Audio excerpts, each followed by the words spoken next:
দেখেন যে পজিটিভ যে দিকগুলো ছিল আমরা কিন্তু অলমোস্ট দুইটা ম্যাচে প্রায় 300 রান করেছি কাছাকাছি। একটা 295 রান করেছি ফার্স্ট ম্যাচ এবং আজকের ম্যাচে আমরা 321 রান করেছি।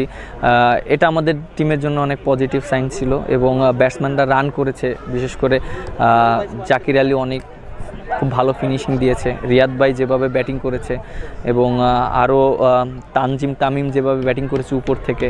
সৌম্য সরকার আজকে একটা ইনিংস খেলেছে এবং আমিও দুইটা ইনিংস খেলেছিলাম। মানে ওভারঅল আমাদের ব্যাটসম্যানরা খুব ভালো ব্যাটিং করেছে। আর পজিটিভ বলবো যে যেহেতু সামনে চ্যাম্পিয়ন্স ট্রফি, ওইখানে তো অনেক ভালো উইকেট থাকবে। এখানে যেহেতু 300 রানের খেলা হয়েছে, বোলারদের জন্য চ্যালেঞ্জ থাকবে।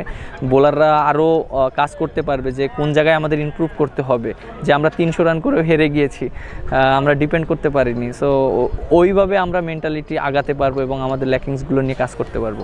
আপনি দেখেন যে এবছরও কিন্তু আমরা জাস্ট 6টা ম্যাচই খেলেছি।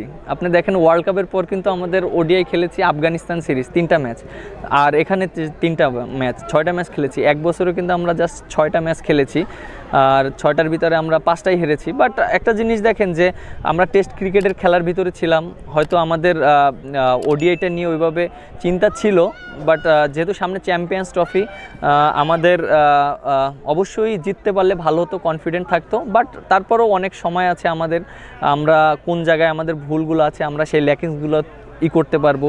এবং আশা করি যে টিমের ভিতরে অনেক প্লেয়ার ইনজুরি ছিল, ইনজুরির জন্য হয়তো আফগানিস্তান সিরিজও খেলতে পারিনি, এই সিরিজও খেলতে পারিনি। চ্যাম্পিয়ন্স ট্রফির আগে আমি মনে করি যে পুরো একটা মানে আমাদের যে ওডিআই যে ফুল টিম সেটা আমরা সবাই পাবো ইনশাআল্লাহ।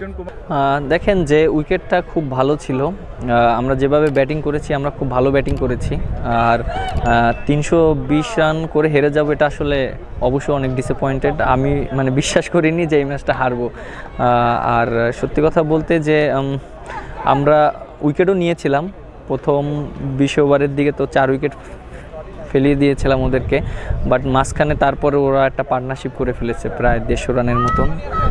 ওইখানে আমরা কোনো উইকেট ফেলাতে পারিনি এবং ওইখানে ওরা বাউন্ডারিও খেলেছে অনেক, যেরকম মনে করেন আমরা বল করা উচিত ছিল এভাবে করতে পারিনি। এটাই আমাদের হয়তো প্রবলেম ছিল।